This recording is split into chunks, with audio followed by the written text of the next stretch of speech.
Why did you get fired? What was the end of your Oh, experience? because I was shit. Okay. Because I lost every fucking task. It was a mad bit of time, and I thought I'd absolutely rung the bell and gonna have it off. When the bag has literally gone wallop, and there's an consortium of porno and pirate DVDs across the lunch hall floor, and he started a rumour that I've been nicked. Shut up, Tom, as if they'd have you on The Apprentice. You sell things out the back of your van, you're always ducking and diving. You don't wear a suit. I had to go move back to my mum's when I was younger. I slept on a pull-out bed on the floor. My mate was like, skin. So, whoa, I'm not even on the fucking plane yet. What do you mean she's gonna fucking die? Like, can't make it up. Bosh! I mean, I don't know how to follow up on that story. I feel like we've hit the adrenaline point. I'll go from the start. Let's rewind Pre-Bosh. Tell me where it all began. Guys, Matt Haycox here, and welcome to another episode of the Matt Haycox Show, where I've got the king of Bosh, Mr. Bosh himself, Mr. Tom Skinner. How are we doing? Thanks for having me. No, thanks for coming. I'm looking forward to this. It's been good fun. We were just about to start talking before we started recording about your Bosh businesses, and you said you've got Bosh workwear. Yeah, so friend of mine, David, good friend of mine, has been doing workwear since I've known him 15, 20 years, and when I first started out in the market, so I used to embroider bits on clothes and that I used to sell in the market, and then he said, last year, how would you like to get involved in workwear? I said, well, I haven't got I don't have the first idea about it, but my role is purely the marketing and spreading it about, and he does all the embroidery and the printing, but it's going well. You know, it's a new venture for me. I'm learning on the job, and loads of my friends got their own firms, so I've got loads of customers straight away. So I was just about to tell you one that my first proper business was in a workwear business as well. I mean, I kind of like yourself. I mean, I was selling things on the market as a kid, not full time, but I mean, I was just desperate to get out of school.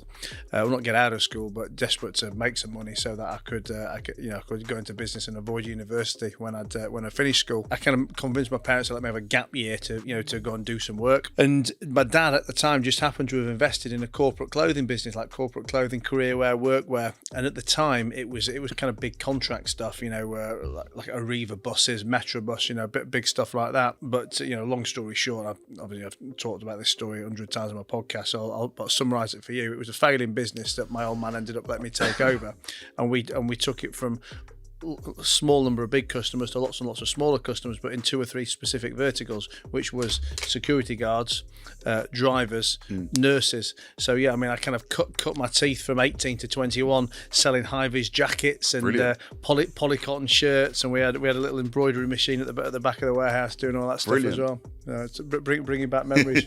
Well, listen, let's rewind Pre-Bosh. Tell me where it all began. I mean, I can't wait to jump in and hear about the things you used to sell at school. But I think your story starts a bit before that, doesn't it? Was your dad entrepreneurial? Yeah, my dad's always bought and sold and been a great teacher to me, learning me how to buy and sell, and he was always dealing whatever he was doing and buying and selling, and always had a good way about him, and from a young age made me work. Like, I grew up in Romford. I first started when I was 12 years old. I had a paint round and several paint rounds when I was a kid. Used to work at my dad's friend's barber shop. He learned to cut hair in prison, believe it or not, his friend, and he opened up a barber shop when he come out, and they went, do you want to set a job in there? You'd love to. And then I was working on the market, setting up market stalls as well. So that's from a young age of 12, 13, always grafting. And when I got to, when my money started getting a bit better, when I got to about 14, 15, I remember my dad went to me, right, you need to give me, and I was getting about 120, 130 pound a week now. So I've got all these little jobs and I'm cracking away. And I got expelled from school as well. So my dad went, right, you need to give me £100 a week housekeep. And I went, £100? I'm only getting 120 or 130 quid a week, Dad. Like, how's that work out? He said, well, if you want to live in my house and you want to eat my food and you want to use all my stuff, spray my aftershave, like, you've got to get. And I went, that ain't fair. Like, it's like, I can go and rent my own flat for that, you know what I mean? Like, and he went, no, that's what it is. And I used to give him £100 a week. And I thought, that's just really, really harsh. How old are you at this point? Oh, like 15. Okay. And then when I got to 17, like, he actually had saved the money up for me, and I bought my first car with it. So it was like he taught me how to save money, basically. But I got worse as I got older. So you say you got expelled from school. I heard that one of your earlier business ventures was your old man was backing you. He was a venture capitalist in the porn DVD industry. Yes. So my dad's business at the time was actually to put DVDs into sweet shops and go around the end of the week and collect the money for the ones they'd sold. Any DVDs? Yeah, it was all different DVDs. That was what my dad used to do. And I remember going to him, like, this is before I got Expelled. I was like, Dad, look, like, I've got all these little jobs I'm doing. I'm grafting me nuts off. Like, and my mate Warren, his mum and dad give him £5 a day. Like how's his fed? Stop being tight and give me £5 a day. And he went, no, you listen, you've got to learn the values of life. You've got to learn to work. But I'll find something for you. And I went, all right. And then I come home football training at rugby or whatever I've been doing. And my dad and his mate, who we call Uncle Alan, was in the front room. They had a few beers and they was drunk. And my dad, when I bumped into this fella down a pub and he was flogging porno and pirate DVDs. He said, so I've bought the old suitcase off of him. And what you're going to do is you're going to go £3 each, tutor a £5 to your mates, and everyone you sell, you return me £1. And I went, oh, Dad, ledge. He went, listen, all your mates are going to love it. Like, go out there and knock them out. He said, and I've got a bit of piracy off the streets. Like, you know what I mean? I think he's done the world a favour. And I went to school and I remember putting the big suitcase in the locker, had a drawstring JD sports bag, I filled it up. And the first day I'd sold loads, sold hundreds of them. And I thought, this is easy. And I come back and I give me dad whatever it was, he's 60 quid for the amount I'd sold. And he went, well done. And the next day I've done it again. And on the third or the fourth day, my JD sports bag is tatty now, got little holes in the corners and it's wearing out. And obviously you're throwing it about. And I go to the lunch hall at lunchtime and I remember, and I'll never forget this, I remember leaning over going, Miss, I'll have the, as I'm leaning over talking, there was a geography teacher that hated me because I was dyslexic at school and I was naughty at school. But I wasn't a naughty boy, but I was cheeky. And I leant over and the bag has literally gone wallop, yeah? And there's an assortium of porno and pirate DVDs across the lunch hall floor. I was like, oh, fuck. Like, and he went, what are these? I went, oh, come on, sir, don't be serious, they're pornos. And he picked them all up and he sent it to the master's office, and that was literally my last day at school. Is that what got you expelled? Yeah, it got me expelled. I remember my dad had to come to school and then I remember my dad going, listen, mate, he went, it's my fault, I'm really sorry.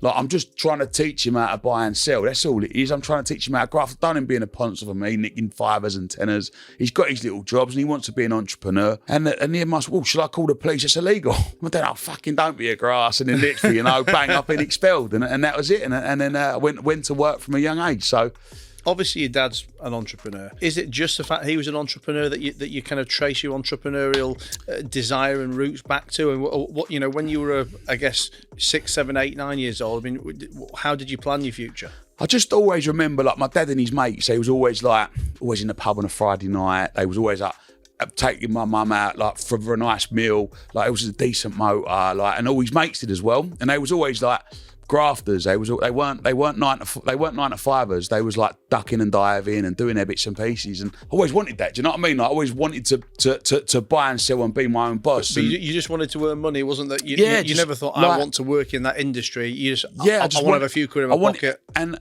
I was always good at selling and talking to people, so it was easy for me to buy and sell things. Like, especially like when I started the markets, like I was really good at it. Like, and I remember my dad always used to say to me, like, you don't make customers. You make people that like you, love, because not everyone's going to like you in life. There's going to be people that fucking hate you. But when you find someone that likes you, make them love you, and they want to work with you, they want to help you. But people buy from people they like. And then once I sort of got that in my head, like, I found it easy to sell because it's just making people smile, making people laugh. People will buy from someone, even if you're 50p or a pound dearer, but they think, oh, we'll go and see Tommy, he's a laugh. But what you got this week, Tom? They don't mind you earning a couple of quid out of them. Do you know what I mean? And that's what I learned from a young age. I used to sell blow up chairs with blow up cushions and Tamagotchi pets. They were my 3 core market trading products, which is showing my age dating myself. But so tell me, how did The Apprentice come about? So The Apprentice. So at the time, I'd actually started a pillow round, and I was doing quite well. I had like 30 or 40 shops that I was going around. I was giving them pillows on sale or return, coming back, picking up the money, like giving them small pillows, and it was working. And I had my market stall, and I was cracking on. But I never had enough money to go to the next level, and didn't really know anyone with that sort of money. Like, my family never had a couple $100,000 around them to put into me, or I never had anyone who could. I mean, I could always borrow 5 or 10 grand off of my friends and things like that, but I could never borrow proper money to get to work with. And to get to the next level, I needed a machine to do my own pillars, like to cut out the manufacturer, do it myself and really crack on and buy bigger amounts as well, obviously. And My missus, who loves The Apprentice, like she was my girlfriend at the time. She went to me. We'd actually gone round to my mum's house, sitting around my mum's house, and she went. They're all watching The Apprentice, and I'm sitting in the kitchen. My mum's house is literally front room kitchen, so he's there, and I'm in the kitchen. They're in there watching The Apprentice, and my mum and Sinead are going, oh, like you'd be great on this, you'd be great on this. You're like, boom, boom, boom. Oh, you never have no luck. Oh, we're gonna like send off the form. So Sinead, my wife now, she's filled out the form on the computer, on the laptop, boom, sent it off, bang, bang, made up a load of bollocks, all lies, like he's good at this, he does that, he does this, he filled it. I'm dyslexic, cannot fill a form out to save my life. They've sent it off, thought nothing of it. Couple of weeks later, she gets an email back. We love the application. Can Tom come up for an interview? Well, because I didn't really watch The Apprentice, I didn't really know what it was about. So I've done what every person shouldn't do going to The Apprentice. I went and bought myself a new polo shirt, put on my favourite Timberland boots that I wore every day at the market, a smart pair of jeans, went up to the interview place in West London, and I was the only person not wearing a suit. And went up there, made everyone laugh, come back for more interviews, cracked on, and I got the part, you know, like they said, we'd love you to go on the show, and I was, over the moon. At what point do you meet Alan Sugar? Does that not till you get on the show? Not till you get, so you meet him literally on the very, very first day. Task one, you go to the house, you put all your stuff in the house, and you go to that whole, that's a complete lie. You go to a hotel, you wait in a hotel, then you go to the ballroom, which is not a ballroom, it's a warehouse, it's a studio. Which made a boardroom. You wait outside, you meet all your new contestants, and you go straight into the boardroom, and then Lord Sugar walks in. That's the first time you meet him. So you 2019, weren't you? 2019. We've had a couple of apprentice guests on here. I'm trying to think. I don't know what year they're in. Sabrina Stocker. There's Sabrina. She was the year before me, 2018. And Camilla Ainsworth. Year before me. Oh, they're both a year before you. So what happened? Talk me through life on The Apprentice. What's it like? I fucking really enjoyed it. I loved it. I just found it an absolute life experience, loads of fun. I mean, does it have any bearing to business whatsoever? Yeah, it does. It does to a certain extent, but obviously you've got to remember as well, it's a TV show, so like, it's got the business element. You need to be good at sales, be good at marketing, be good at bits and pieces, but it is a TV show at the same element, so they are going to stitch you up, make you look silly. Of course, it's TV. It's what makes people watch it. I just found it so much fun. Like, I really, really enjoyed it. I mean, the only thing I found hard was being away from my family and my friends for 7 weeks. That's what I really struggled with. Are you allowed? I mean, can you make phone calls and stuff? Oh, you're completely cut off. It's like going to jail, mate. You get there, they go empty your pockets, put it in a bag, zip it up, and really? You don't have your phone, can't read the paper, can't watch the news. You get one, I can't remember now, 10-minute phone call, 5-minute phone call every week, and that's it. Yeah, because I read that when you came out, your mates didn't believe that you'd been in. Oh, mate, see, my mates are all pricks. Like, I love them to pieces, and my mates work with me every day now. But so my mate Big Lanks started, because I was in there for, I think, 7 weeks, and he started a rumour that I've been nicked for selling counterfeit goods on the market. So when I come out from filming The Apprentice, and I've been away, my phone had been off for 7 weeks. We went to like this barbecue with our mates and that, and a couple of days after I come out, and everyone started giving me like 100 quids and 200. Well done, Tommy. Well done, brother. How was it? You all right? I was going, yeah, it's blinding. We missed you. Well, let's cut 100 quid. I ain't worked for a few weeks. I was thinking, why do everyone keep fucking giving me money? And then Lang started laughing at me. He said, I told them all you was in prison. I went, I fucking weren't in prison. I was filming The Apprentice. But no one believed me. That's what really wound me up. No one believed me. And I was like, shut up, Tom, as if they'd have you on The Apprentice. Like, you sell things out the back of your van. You're always ducking and diving. Do you know what I mean? You don't wear a suit. Like, that ain't you. And no one actually believed me until it come to, when was it, October, when it come out in the paper, I was going on The Apprentice, and then everyone thought, fucking hell, he was telling the truth. Did you find you learnt anything? I did learn quite a bit. I've learnt, because obviously I'd always worked for myself on my own. So I'd never really had other people telling me what to do. So obviously when you're doing that, 1 week you're the project manager, the next week someone else is. So obviously like, I learned I can work with people, you know what I mean? Like, which I'd never done before. And I learned that I've actually got pretty good temper and I'm quite laid back. You know, when people are getting stressed out and getting aggy and like getting tired, like, I was like, oh, come on, calm down, it's all right. I found that I was just quite relaxed, do you know what I mean? And what about from Alan Sugar? I mean, do you get the opportunity to kind of learn from him? And yeah. I mean, look, like he's a lovely. I talk to him now. I got him on WhatsApp. Like he's bought a few bits off me. He's a lovely bloke. You know what I mean? He's a blinder. Once we come up, me and Sinead, we went out to Sheesh restaurant, and all his food started coming over, and he sent a video message going, "That's from me." You know what I mean? He's a nice man, and he just sort of like he's such a business magnet. Everyone would love to be. You'd love to be a pound behind him. Do you know what I mean? And he's just done so well for himself, and he's just a normal bloke, really. When you think about it, he comes from Cockney, like he's a market trader, and he's built up a £1 billion portfolio. Like, how can you knock the man? He's fantastic. And to say I've got him in my phone, I can give him a call whenever I want. He liked me, you know. He liked me. He liked me, and when he fired me, I had a touch because he said some nice words about me. But yeah, he's a blinder. Why did you get fired? What was the end of your experience? Oh, because I was shit. Okay.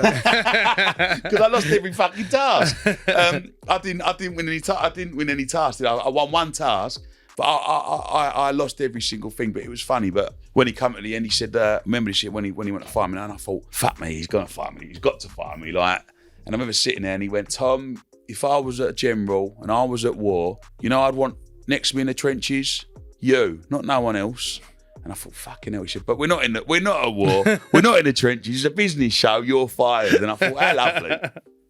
I mean, what misconceptions do you think the public have got about The Apprentice? I don't know. I mean, it's a business show. Like it's been going 16 years now, 17 years. It's a successful show, and I think it's the second most viewed show on the BBC. So it's doing something right. You know what I mean? And what happened? So you left The Apprentice. Obviously, there was time waiting for it to air. There was you defending yourself that you hadn't been to prison to your mates. Did you just go back to your normal business life immediately out? Just cracked on, back on the markets, back out in the van, back selling pillars, just doing what I do day to day. You know, just building myself up and looking forward to it coming out on the telly. And then when it did come out, what happened? I just went mad, mate. Like, it was surreal. It was a surreal experience. I suppose because I'm not really the normal person that goes on The Apprentice. Do you know what I mean? Like, I wear Timberland boots and Reebok workouts. Like, I ain't like a Dior man. I'm a normal bloke. I go to West Ham, I drink a pint of beer, and I like working, like, just normal. And everyone, I think, went on that show thinks they're, you know, I'm the best, I'm the greatest. But at the end of the day, you can't be that good, because you're there to go and get 250 grand. If you was good, you'd already have it. You know what I mean? And that's how I went in the show, thinking, well, I ain't good enough for what I do, because I'm not in a position to be where I want to be. And I think that's what made people watching the show think, "I don't know, Tom's actually all right. He's just a normal bloke." And I think that's why people like, because I got like quite well liked out of that show. And when I come out of the show and I got fired, it was, mate, honestly, I'm not just saying this, I couldn't go out. Like, I'd go to Lakeside and I'd go a bit shopping, I'd get mobbed. And I loved it, and I didn't really know what was going on. It was all new to me, and I got all these TV shows that asked me to go on there, like done Celebrity MasterChef, done 8 out of 10 Cats, doing Good Morning Britain with Piers Morgan. Like, it was insane. And obviously my pillars started selling through the roof. Like, it was a mad bit of time. And my pillar firm that I had really started taking off as well. Like, really started taking off. We were selling fucking thousands of pillars, and off the back of your profile, The Apprentice. Yeah. Like, it was honestly, it was surreal, and I wasn't geared up for it. I didn't really understand what was going on. It was like, I put a tweet out, right, it's coming up to Christmas, like, we're gonna £5 off pillars, bang. Like, you sell like 2,000 pillars in an evening. Like, me and all my mates were stuffing them in bags. We didn't know what to do. It was mad. And that I thought I'd absolutely rung the bell and going to have it off, and that was it for the rest of my life. And in between that, I was filming these TV shows, and like, I was getting asked to do like magazines and in the news, and I thought, wow. And I just found out, me and my wife, we just moved a new house, and we were just about to have our first son and get pregnant, and everything was going unbelievably well. And all of a sudden, bang, COVID happened. And then literally, like, really sad, but the guy that I was doing the pillars with, he passed away of COVID.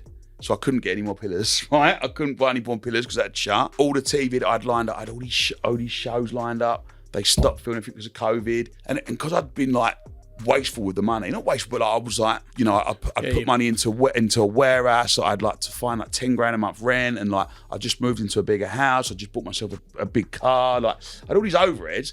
And I thought, fuck, it's just stopped like that overnight. What am I going to do? Like, and like, where I was getting like £500 to go on Good Morning Britain, everything was bang stopped it overnight. And I thought, oh my God, like, I've got these staff now, like, I've got these things. Like, and I remember like having this fucking silly watch that I'd bought, and I sold the watch so I could carry on all my mates who weren't being paying more, and we couldn't do any pillars, we couldn't do anything. And I thought, oh fucking, and I remember my dad going to me, see, as quick as it comes, as quick as it goes. He said, but that's life. Like, but no one really knew what was happening with COVID.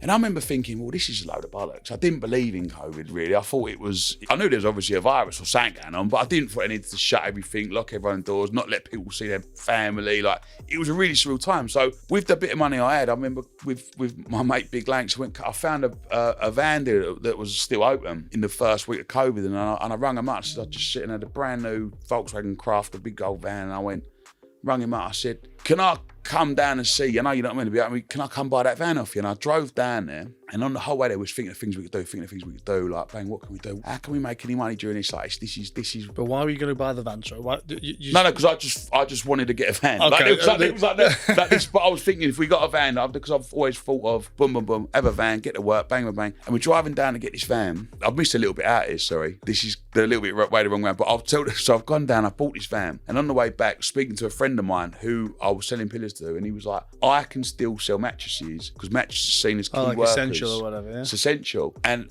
he was manufacturing them up north. And I said, what? He said, yeah. He said, so if you're selling mattresses, they're essential, you can carry on selling them. I said, why can't you sell pillars? Well, they're not seen as essential. You know, and the pillar thing and chat. And it was just a fucking bizarre time. And I went up and see him, and I went and bought, because I'd done mattresses before in the past on the markets, cheap ones, like, and I went and bought a few mattresses off him in this new van. I might have got the story a bit back to front there. I think he told me first about the mattress, then when I got the van. And I remember putting it on my Twitter. Hi guys, we've got these lovely memory foam mattresses, like clean delivery service. We'll spray them down disinfectant. Like, we can deliver to your door anywhere in the country within 24 hours. Put it on Twitter, and I got like 300 orders like straight away for mattresses. And I think people just buying them because they had nothing else to do. You know what I mean? And we spent literally the whole of lockdown, me and Big Lanks, in this van with Bosh on our number plate, dropping off mattresses to people. And then that's how I started selling beds in a big way. It was crazy. And then COVID finished, and it's just gone from strength to strength since then with all the different businesses you were telling me about earlier. COVID finished. Like, I turned the bed business into a bit of a monster. Like, I started opening up shops and all that, and then it got to a point where it drove me mad. I mean, obviously, you talked about how when COVID happened, things ground to a halt. But obviously, you got it going back pretty quickly. I mean, any other particular down moments? Any very scary moments along the way? No. Do you know what? Like, I don't really get nervous. I don't, because I've been shut down my whole life. Like, listen, I remember when I was younger, I ploughed all my money into this parcel of Barber coats. I filled up my old Sprinter van I had at the time. It was probably worth about $4,000. I had like probably 30 grand worth of barber coats in the back. That was all my money tied up in these coats going to sell on the market. And I remember I was flash when I was younger. Like, I've earned £1,000 this week. You know what I mean? Go to the West End. And I remember parking outside my mate's house in Romford, went up his flat, watching the football. I said, you know, I want a barber coat. I've got something in the back of the van. I'm going downstairs and my van had been nicked. Yeah. This is like well before The Apprentice. And I remember going to my uncle, oh, can I borrow, my van's been nicked. And this, you know, I didn't have the proper insurance. I weren't properly insured. Like, and I'd never got no money back. And I remember going to my, oh, can I borrow a couple of grand and buy another van?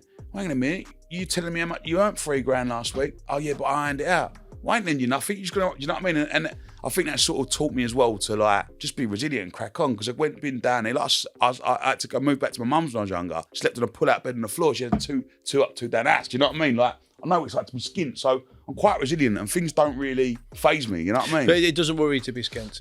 No. Yeah, you know, I tell a similar story as well, insofar as, I mean, like my career's been one of ups and downs. Not little ones along the way, but, you know, very big up, very big down. Very, you know, I was bankrupt at 28 after having a, you know, probably an 8-figure business, and, you know, living like a rock star for being 24, 25, 26. And, you know, there's been other things along the way, but I guess I always say that I don't worry. It's not that I'm reckless and I want there to be problems, but I feel that I don't have to worry about them, because I know that I've got the skill sets that if I do lose everything, okay, you can take my money, but you can't take my knowledge, my contact base, you know, my hunger, my ability to pick up the telephone tomorrow and do a deal. So I think that's what I always fall back on as my pillow. And, yeah, I guess when people say, oh, you know, you take so many risks in business, or are you not scared about this, you're not scared about the other. And for me, I don't worry about it, not because I'm just recklessly blasé, but because I think, well, okay, look, I don't want to lose this, but if I do lose it, it's not the end of the world, because I know that I can pick up the phone tomorrow. Else. That's it. Yeah, it's being resilient. Like, I've learned, as I've got older, like, not everything's gonna work. Like, and don't put all your eggs in one basket. Like, have multiple sources of income. Do you know what I mean? Like, if one thing's falling, you can concentrate on one that's doing well. You know what I mean? If you put all your eggs into one thing and it goes wrong, you're banging trouble. You know what I'm saying? So tell me about the family. You mentioned that when COVID happened, you were about to have your first son. So we had our little Emery in 2020. He's 2.5 now. He's a beautiful little boy. Like, he's my first little boy with me and Sinead. He's fantastic. We've recently just had twins, Darla and Roma. Again, like it's brilliant. So I've got 3 under 3 now. Madass. And with the twins, we were just talking before we started recording about you were away at West Ham, the West Ham Cup final or something. You can tell how much I know about sports. And you got a very scary phone call. So what happened? I'll go from the start. So back in January, got a phone call from West Ham. Tom, can you come down to the stadium? We need a big meeting with you. I was thinking, fucking hell, what's this about? Like, have I been caught swearing or something? Do you know what I mean? And this is your first interaction with them. I mean, you've been a lifelong fan. I've been going to West Ham all my life, and I love West Ham. Obviously, the team I support. And gone down to West Ham. They said to Tom, like, you're a big West Ham fan. We are doing a West Ham tournament in North Carolina, in America. Teams like Wolves are going, Wrexham are going, teams from all over the world are going. It's the winning team gets $1 million. It's going to be bringing Premiership football big into America. They're building up a soccer fan base out there, and we would like you to manage the West Ham team. And I went, you what? And they went, we would like you to. And I went, what, me? Like, I'm no football manager. You got all these great ex-players. Why are you picking me? And they said, because we just love how your passion is on Twitter for West Ham, and we think you'd be great. I thought, this is surreal. So I went, yeah, of course I'll do the job. Fantastic. Remember, and I was with the meeting with my dad and my uncle Steve, and they was like, yeah, we'll come with you. They was like, because obviously they love West Ham as well, and I'm gearing up for this big tournament, and Sinead's pregnant as well, and Sinead, we knew she was pregnant with twins, and we was flying out on the 30th of May and coming back on the 5th of June. And then the plan was, obviously, as we got closer, we knew that West Ham would be in the final at Prague as well, so I was going to go straight to Prague and to the final, and I was so looking forward to it all, and honestly, and the babies weren't due till the start of July. I'm very, very scared of flying as well. So we get to the airport, and I'm with Carlton Cole, I'm with Marlon Airwood, I'm with Anton Ferdinand, Elliot Ward, all these players that Hayden Mullins, Savon Hines, Carl Reid, Jimmy Walker. These are players that I've loved watching over the years at West Ham. These are West Ham legends. These are great players, and they're in my squad that I'm managing in America, TST, $1 million competition. Cannot wait. We're on the plane and I'm shitting myself, and I'm scared of flying, and I've sat next to a lovely American couple, and we start talking, and they're like, what are you up to? I said, well, my wife's pregnant with twins, but the opportunity of a lifetime to manage West Ham. And we get to America, and it's fantastic, and we have a big training day, and we're playing, and honestly, like, Dortmund were there, like, it was insane, they had me running about America with this big American flag. I had all the Americans shouting Bosh. There was all like CNBC, Peak, all these big American channels watching it. It was surreal. The third day comes, and this is the day where I'm managing West Ham for the very, very first time. I've done a bit of training, done all the squad. Kenny Brown, who is like the legend at West Ham, he's helping me and working with me, and he's the main man behind all the formations and of how it's going. And we are ready for the big day. And I've got up double early because, like, I am so excited. In fact, I don't even think I slept. And I'm walking around this town in North Carolina called Raleigh or where it's called. And I've had a bit of breakfast with Savon Hines. I've gone in the gym, had a little workout. I've gone and got my manager's kit on. The bollocks. This is my big debut as a West Ham manager. And Sinead texted, and I've got that doctor's appointment at the hospital day. They're going to book in a due date for next month. I've got, oh, good luck, babe. Like, ring me when you're in there. So about half an hour before we get on the bus, and we had a big bus outside, we're taking us to the stadium around the corner from the hotel. They said, everyone meet down at Sun. So I've got a phone call from Sinead, and she's hysterical, crying, can't stop crying. And I said, well, get your words. What's the matter? Calm down. She can't stop crying. I said, put the doctor on the phone. And the doctor's gone, hi, Tom. Like, this is really, really serious. Because the twins were identical and they share the same placenta, like, one of the twins hasn't grown at all in 2 weeks, hasn't grown a gram. And her heart rate has dropped significantly to the point where we're extremely worried, and we're going to do an emergency C-section now. And how old were they at this point? 33 weeks, I believe. So a month. Right.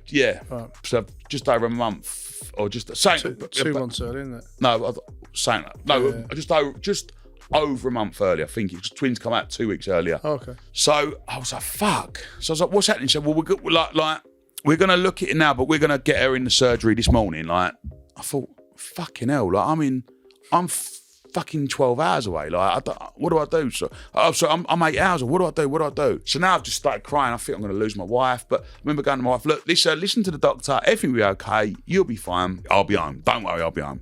Phone down. I burst into tears. And I remember going in the lift to go down to the lobby to meet everyone to get in his bus. And I see Anton Ferdinand at the door of the lift. He's like, Tom, you all right, mate? I was like, no, mate, I've had some terrible news. And I'm telling him the news. I was like, I need to go. I need to leave. I need to go home. Like, I need to go and be with my family.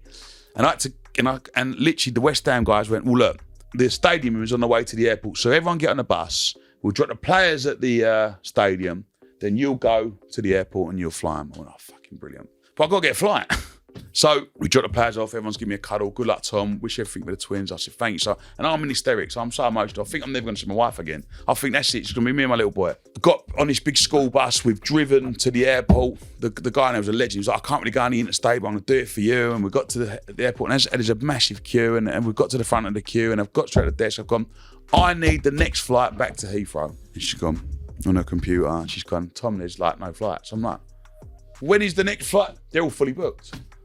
What do you mean they're all fully booked? When is the next one? Well, not one today.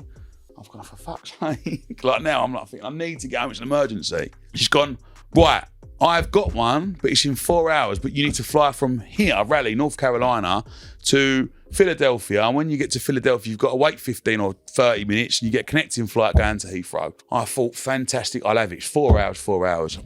Bear in mind, I think, what am I going to do for 4 hours? And West Ham, the first game of the tournament, was kicking off in half an hour. So I run back out, the bus driver said, mate, you're still here, take me back to the stadium.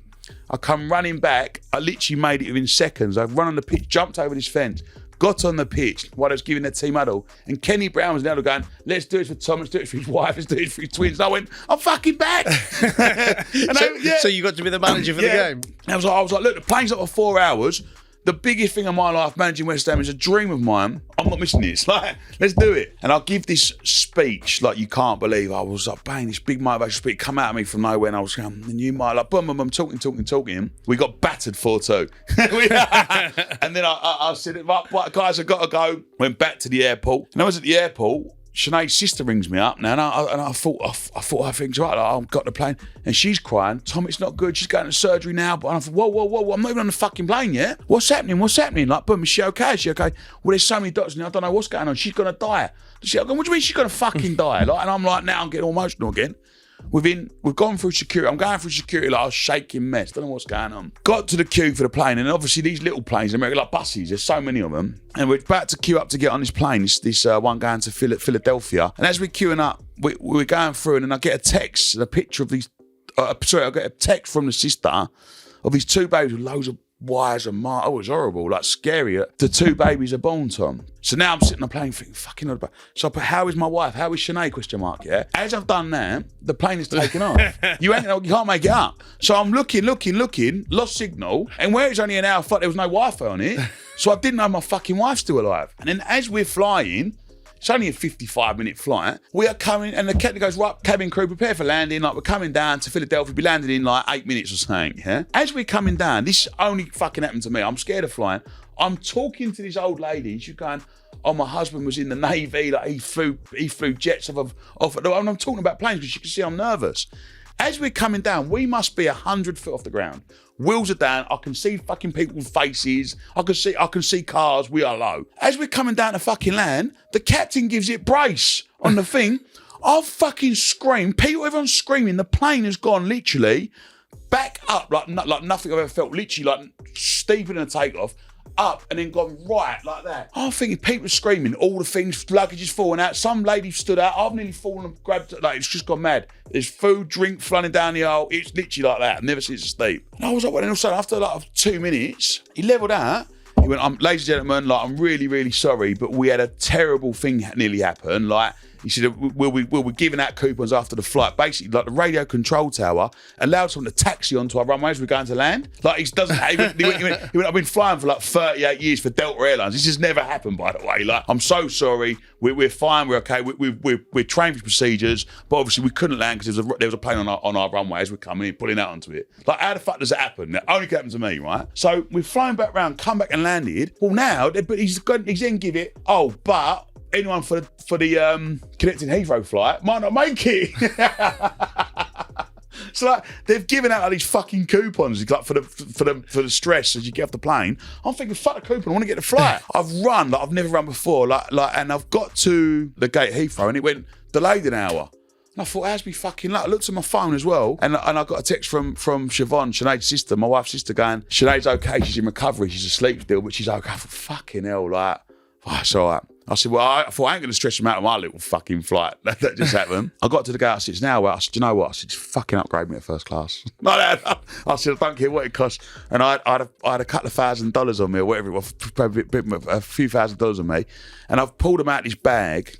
Because obviously I thought I was there for the week. I got the money, she went, oh, sorry, sir, we don't take cash. And I thought, you are fucking joking.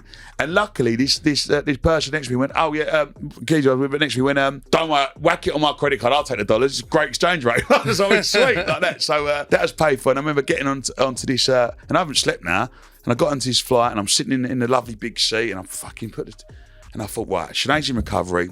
Twins ain't out of the wood. Twins not out of the woods yet, but they're in the best possible place. They're breathing. They've got masks on, helping them breathe. I'll be there in 7 hours. I sat on this fucking thought, I'll get a bit of kip. Did I fucking sleep? Not a wink.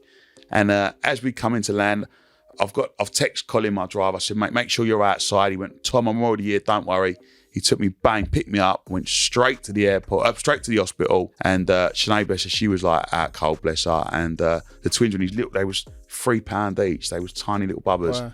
And they was in these incubators with masks helping them breathe. And it was scary. I didn't like it. I was like, fucking hell. They was like, they'll be all right. They just need a little bit of oxygen to help them breathe, a bit of medication, but they'll be all right. And I remember sitting in the hospital with these little babies and looking at them like this, with the same West Ham gear I had on yesterday morning. And I'm just looking at them. And then someone went to me, look, you better go home. You look absolutely shattered. Like, go home. And I went back home, and Sinead's sisters were round my house with my little boy. And I walked in, I went, I feel so bad. Like, I was only at the hospital for 10 minutes. They went, Tom, you've been sitting there for 6 hours. I was so tired and out of it, didn't know what was going on. And I slept, and I woke up, and I went straight down there, and then Sinead had come around by now. And yeah, they're back home. They spent just under a month in the ICU. They're healthy. Sinead had a week in there, and everyone's back home, everyone's healthy, and yeah, that's it. Well, congratulations. Thank you. How much are they weigh now? When we said three pounds, my daughter was born like 11 weeks ago now, and she was 3 weeks early, and she was 2.5 kilograms, so like 5 pounds, which is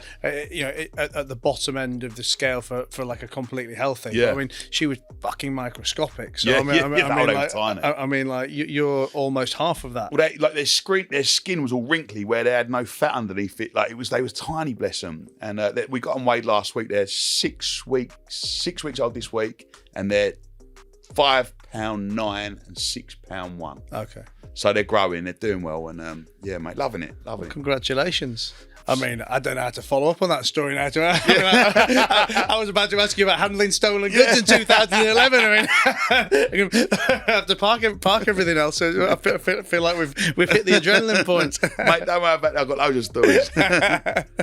And I guess has work changed much since? I don't mean changed much, but have you? Are you spending more time at home? Or mate. I mean, listen, like I've had a couple of weeks off, but at the minute, my life is just insanely busy. Like, and I'm taking all the opportunities I can. Like, this year for me has been, especially with TV work and radio work. Like yesterday, I done 25 radio shows in a day in a big room like this. I was going to say, you do it in one place. It was insane. Like, I tied Tom, and I go, right, in 15 minutes, we've got this one, like all day just on radio. And then I've done like a live TV show in the morning. Like, I've got my own TV show coming out later on this year. It's just like, I'm doing adverts. I've just filmed 2 movies this year. Been West Ham manager. I've opened up new business. It's just been insane. And I'm just trying to make sure I've got time for me and my family, because I don't want to miss out on them growing up. But again, at the same time, I'm taking every opportunity I can, because it's a hard balance, isn't it? I mean, my missus she's pretty low maintenance. Yeah, she does everything with the kid.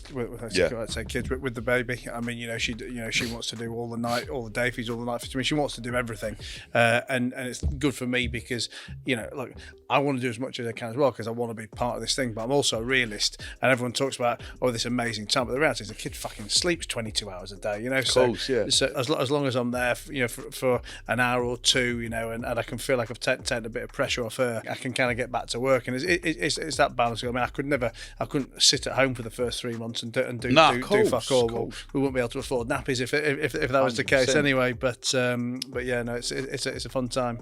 It is brilliant. It's the best time, isn't it? It's just like, what I love now is that I am constantly tired. I ain't gonna lie to you. Like, I'm more tired now than I've ever been in my life. Like, I am literally even today I started at 4 a.m.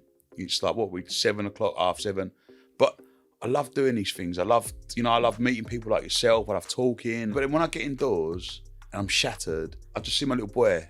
My little twins, my beautiful wife. I think this is what it's all for. This is what it's for, you know what I mean? This is so they can have whatever the fuck they want. You know what I mean? They won't be spoiled, but they can have whatever they fucking want. You know what I mean? And then when I do get a day off, we do a family day. I booked a big family holiday for the start of next. Do you know what I mean? That's what it's all about for me. I work my bollocks off. I'm a grafter. Always have been. Work from a young age, and I'll do it as much as I can so we can have the best life and a bit of time off here and there. Do you find you can switch off when you get home? No, not at all. I don't switch off. I'll be cream cracker and I'll lay down and be thinking, right, I've got to do this, right? Do you know what I mean? Like, it's just a million things from me. I didn't bring that person back. It's just constant, or ideas. And I've always been able to survive on 4 to 5 hours sleep. And I don't really get a lot more than that now. And I do look tired all the time. I know I do, you know what I mean? Like, there's only so much people can put a bit of makeup on you. Do you know what I mean? Like, when you do these things. But yeah, I just never switch off. And when I do have a day off, it's just nice to get my phone, because my phone rings 1,000 times a day. Like, I've put a screenshot on Twitter of a message. I've got 600 unread messages. That's from a day. That's from a day. Like, it's just insane. You know what I mean? So, what kind of a team have you got around you? I've got a great team. Do you? I mean, because I guess obviously your background and your styles is clearly very much buy, sell, do things yourself, grafter, market trader. But I mean, have you got assistants or staff? Building an operation? Now I have. Listen, you are nothing without your team. You know what I mean? And a lot of my mates that I've been with since day one are working with me. You know what I mean? Like, I've got my mates that work on the market with me. I've got my mates that do deliveries, you know what I mean, for me, like with me. But I've also got Colin, my driver. He's my mate. He's a black cab driver. My mate's a black cab driver. He's now become a full-time driver every single day in his black. That's why I bought him an unplate Bosh for his black cab. And he rarely does any private work now in London. He just drives me about to all these things we're doing, because I need to be on the phone in the back doing me bits and pieces, trying to make sure that one's been delivered, make sure that one's turned up. What TV show we're doing tomorrow? I've got a publicist now because I've just written a book. Like, I'm dyslexic, just written a book. What's the book about? About what we're talking about today. It's my life, you know. Like, it's an autobiography. It's not an autobiography. It's more life lessons of what I've learned, how to overcome things, like overcoming your fears, and pushing yourself in life and not giving up. Because the biggest thing now for any young entrepreneur is they give up before they get there, man. Like, I've done it in the past. I thought, this don't work, give it up. But if you kept at it, you'll get there. Like, it always happens. You know what I mean? Like, yeah. But going back to my team, Alex, my manager, Lynn, my publicist, Will, my videographer, Colin, my driver, Big Lank's my mate, my advisor, Colin's everyone is. I've got a great team, and without them, my wife is the biggest one. Do you know what I mean? Like, Ryland, my T-boy. No, but I've got a fantastic team, and I love them all. You talk about youngsters today, giving up before they started. At your age, you've kind of lived the social media world and see all that, but you've also very much come from a grafter's kind of background. I mean, what's your view of social media, business influencers, content, the fake it till you make it type brigade? Well, I don't know if you've ever watched any of my videos on Instagram. I'll be honest, I've only in today seen the first couple, but normally the ones I've seen of you being eating in a cafe, you can tell me all about. So a lot of Instagram, and I've always said this from day one, is people standing next to Ferraris that probably ain't theirs, that are going to tell you, or in the bar. Now, I'm not locking anyone, but 9 times out of 10, what you see on Instagram isn't real. You know, there are the odd people on there that are doing it, and good luck to them, carry on smashing it. But you have got a lot of people on there that are living a false lifestyle that the average person can't afford. Now, my look on Instagram and Twitter is you can have anything you want in life, but you've got to go after it. And that is why I'll try and do as many, when I go to the cafe at 4 a.m, which I've always been going to, 4 a.m, we have our breakfast, we have a little team meeting, we have our breakfast. I've always given a motivational speech to my staff, to my mates in the morning. And I've started sharing it on social media. So, it's got to a point where people love me going down Dino's Cafe because I always eat something outrageous, but I always have done. I've had a lasagna at 4 a.m, a fucking chicken pie, whatever it is. That's because I've been grafting on market stalls in the freezing cold, like bacon rolls ain't gonna cut it. And I just try and share good vibes, positivity, but the biggest message is, look, nothing in life is free. You don't get nothing given to you on a plate. Like, go out there and fucking get it yourself. Like, come on, you ain't silly. You know what you're doing, but push yourself a little bit. Go outside the box. Like, let's go and fucking get it. Grab the ball by the horns and earn it. You know what I mean? And that's what I share on social media. It's not so much, I mean, there's pictures of me standing next to one of my vans. It'll get more likes of me standing next to me Bentley. You know what I mean? That's how I view it myself. I mean, as someone who left school very young, what's your view on education for your kids? I mean, the problem with school is let's put these school children as animals, yeah? Yeah. One kid is a monkey. One kid is a shark, yeah? Now, the lesson is about climbing trees. Well, the kid that's a monkey, he's going to fucking climb that tree, no problem at all. But the kid that's a shark, he ain't going to be able to climb the tree. He ain't got the right, he's got fins, he ain't got arms. He can't get up there. But you're taught, oh, it's the tree. Oh, you can't do that. Shark, you must be thick. You're wrong. That's what's wrong in school. We need more diversity in schools and focus on skills that kids are good at. I've got dyslexia. I've always struggled with reading and writing my whole life, yeah? That ain't stopped me doing nothing. I can't fill out a form, so fucking what?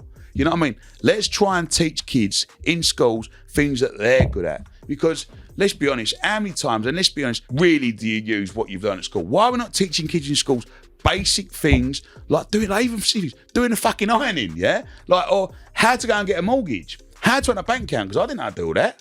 Like, I walked in, I didn't know how to fucking open a bank account, how to get a loan, things that you're going to need in every single day life, how to budget, mainly things, how to, socialise, things that we don't learn. Like, the old curriculum has been the same for 200-300 years. It needs adapting, it needs adjusting, it needs to be more adaptable for all the different people in today's society, because we're reading the same textbooks from 100 years ago. You know what I mean? One of the things I'm actually most excited about with my new kid is when her education does start proper, because my missus is pretty relaxed and flexible about things. When it comes to bringing the money in and deciding how we bring in the money in education, she'll kind of give me free rein on it. But I haven't decided exactly what it is yet. But my plan is to homeschool and to very much write a very specific curriculum around basically along the lines of what you're talking about, with the core basics, but with life skills, with business skills, with languages, etc., and really map out exactly what the kind of curriculum for what I see as the perfect school for the perfect human. 100%, everyone's different. Listen, I'm academic at all. I'm thick as shit. I'm not going to lie to you. I am not clever, but I've sat in ballrooms with millionaires and told them what to fucking do. Do you know what I mean? It's because I've just got a bit of confidence. If you went to me, Tom, do this geography test or do this maths test or do this English test, I'm going to come last, yeah? But if you put me in the street with 500 quid and said, mate, go and make that 10 grand, I'll do it for anyone. Do you know what I mean? It's like, it's things that you just learn and you just taught.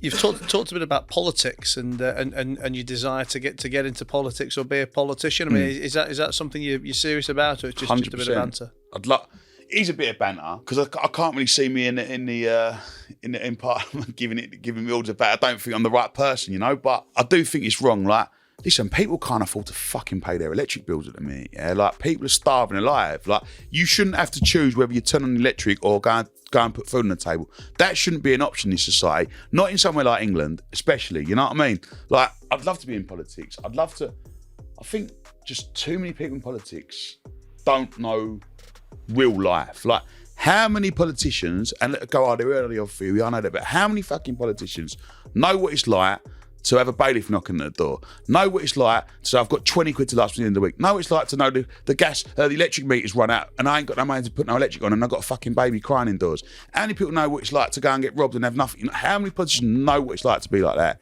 None of them. They're the odd few, but none of them talk the everyday man.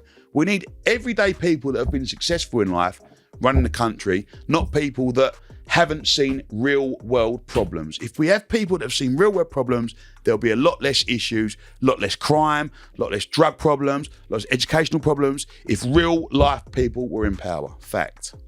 I mean, the other problem as well is, I mean, whether some of the people in power are capable or not, it's not really about getting the job done. It's about making sure they can try and get elected again next way around and keep getting paid. Well, they all fucking lie. Like, no, they all fucking lie. They'll say whatever they say, what they think you want to hear, so they'll get voted. And will they do it? No. You know what I mean? You need someone to stand with the real people that's going to do what they say they're going to do. So we're talking about stamping and doing what you say you're going to do. You did a boxing match recently. Yeah. Yeah. Where did that come from? I've always loved boxing, boxed for years, but I've opened up a gym called Bosh Gym. Okay. And I've done like 3 kids classes down there. You know, like we try and do a little bit for the community. We've got some great, we've turned a couple of people pro. Like a kid come down Bosh Gym, just Simon Frank Warren. Yeah, we've got some ex-pros training there as PTs. And listen, some of the guys in the gym said, well, hang on a minute, how comes you're not getting on the fight? So I went, oh, fuck it, I'll do it then. I'll jump on as well. And then just had the fight in March. It was surprisingly easy, to be fair. But And was it as an amateur or as a pro? No, just as an amateur. It was like a white collar thing. It wasn't anything. It was just literally, because a lot of people were nervous to fight on the night. And I said, well, look, I'll do it. You know what I mean? If a fat geezer that drinks Stella every night can do it, you know what I mean? You can as well. Did you train? I mean, yeah, I trained, yeah. But properly? No. No, it weren't proper. Mate, fuck me. No, I do 2 runs a week and like, I go out for a can of beer every night. But Did you know who you were fighting? No. No, I got picked out the day before. Oh, really? I could have got knocked spark out, but I wouldn't have let it happen. I'd have just give it me all, you know what I mean? we were talking about it actually this afternoon, like the white collar fights or just fights in general. Because I do a lot of boxing training for my normal day-to-day fitness. I mean, I live in Dubai, 8 and 9 months of the year, and over there, I mean, it's so easy to get decent martial arts, decent boxing, and do it every morning. But I always find it so difficult in a sparring situation. Not that I'm particularly any good anyway, but just because most of the people I'll ever be there is someone I know, and I feel bad hurting them. And, and it's like if I was to do a proper fight against someone, it would have to be like someone I can count on the fingers of one hand the people I've properly fucking despised. And mate, you say that though. It would have to be. Soon someone hits you in the face, mate, you're hearing him back. You know what I mean? Like, and it is like, it's different when you have a fight. Fucking hell, you sold 1,000 tickets. You don't want to lose. You know what I mean? Tell me about your nan. I know she's been a very influential person in your life. Yeah, I mean, both my nans have. Nanny Main and Nanny Skinner, like legends, both of them. Do you know what I mean? And my Nanny Skinner, bless her, me and my mate Lanks used to drive to France when we was younger. We used to go and buy all the sparkling wines out of a gaff called Extenders for like £1.50. Well, this is over in Calais. Yeah, used to bring them back to my nan's gaff, fill up her bath, put all the bottles in so all the things peeled off, and then get me nan to stick on Fulton and Mason stickers and sell them around Christmas. Like, she was a ledge, you know what I mean? Like, my nan was a proper East Ender out the East End, and she was tough.